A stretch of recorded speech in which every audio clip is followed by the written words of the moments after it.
Yes, Clive, no monkeying around from me. Let's get straight on with the forecast. And looking at the weather picture today, we've seen a wet windmill here in Essex from weatherwatchers Smiley. Smiley perhaps putting a brave face on the weather because it's going to be raining pretty much all afternoon. A particularly slow-moving weather front that's going to be with us all day across these eastern areas. Brighter conditions further north and west, but with some really heavy showers.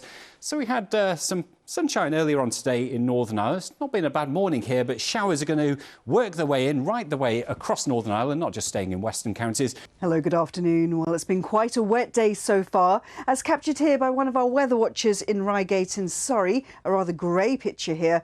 A windy afternoon and a bit cooler, temperatures reaching around 7 to 9 Celsius, with some bright spells in the mix.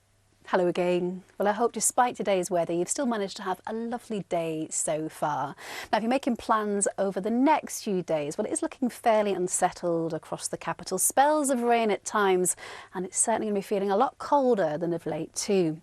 Well, it's been yet another very soggy day here in Cambridgeshire. A lot of heavy rain around yet again, and actually crunching the numbers together for the last day of the month, we find that some spots in East Anglia are seeing 3 times their average February rainfall. It's been especially wet across England and Wales, and it's also been mild as well. But of course, that is about to change as we start off the meteorological spring. Things are going to be turning colder, some frosty nights into the weekend, plenty of showers, longer spells of rain, some of it likely to turn wintry over the higher ground. Now tomorrow, more in the way of wintriness over the higher ground, really above 200 metres there will be some snow, so particularly for the higher ground of Northern Ireland, Cumbrian Fells, the Pennines and down through the Welsh Mountains. Some of that snow possibly pushing up towards the southern uplands as we head towards the end of the day. But well, the picture says it all, doesn't it? It was pouring down there. Yes, it certainly was. I wish I could light up the studio with some great weather, do. But I'm not going to. It's just going to get a little bit worse, if that's even possible.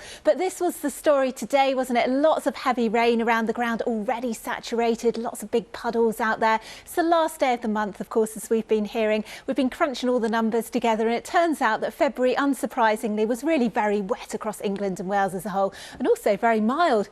That's about to change, because as we start the meteorological spring tomorrow, things will be turning colder. Hello there. Well, the weather has been particularly grey and wet today across eastern areas of England. You might recognise this Weather Watch picture, which shows the UK's tallest building, the Shard in London, or at least the bottom half of it, the top half, sticking out into the cloud and the rain. Now, the rain has been caused by this slow-moving weather front that really dragged its heels, but further northwest we did manage something a bit brighter, although we did have some strong winds bringing some large waves to Lerwick Harbour in Shetland. A very good evening to you. Colder air set to return as we approach a new month.